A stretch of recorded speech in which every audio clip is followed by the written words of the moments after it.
Good morning po sa lahat. Isa pang muli yugto na ating daily Bible blessings.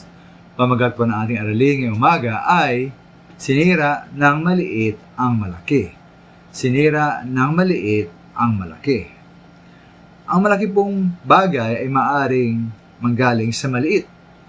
Halimbawa, tulad ng negosyo na lumaki dahil po sa mahusay na pamahala at kasipagan. Ngayon po sa kabilang banda naman, bali pong masira ng maliit ang malaki.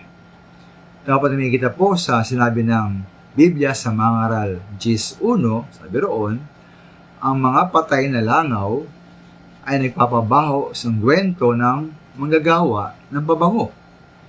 Gayon, ang munting kamangmangan ay sumisira ng karunungan at karangalan. Kaya po naisira po ang kabanguhan ng isang ungwento at ay bumabaho dahil sa mga patay na langaw na naroon. Tulad nga po ng isang napakasarap na sopas na ating gustong-gustong kainin sana. Ngunit, kung may magaya tayong kahit isang malaking ipis na nakalutang doon, ano bang kainin pa ito? Malamang hindi na.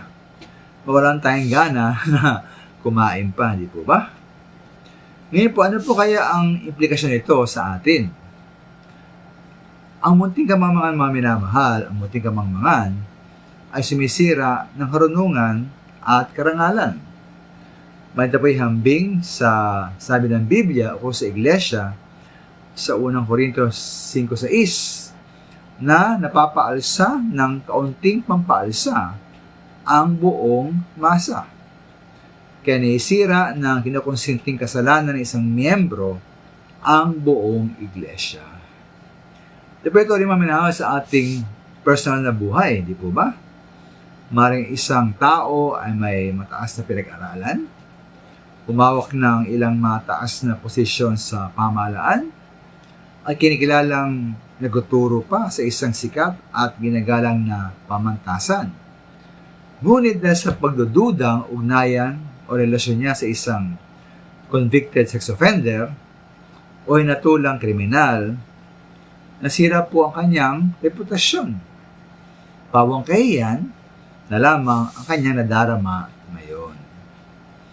Kaya man natin pong alisin sa ating buhay ang anumang mga patay na langaw, tulad ng mga bisyo at kasalanan na maaaring magpabaho po sa ating buhay at pagkatao. Salamat po.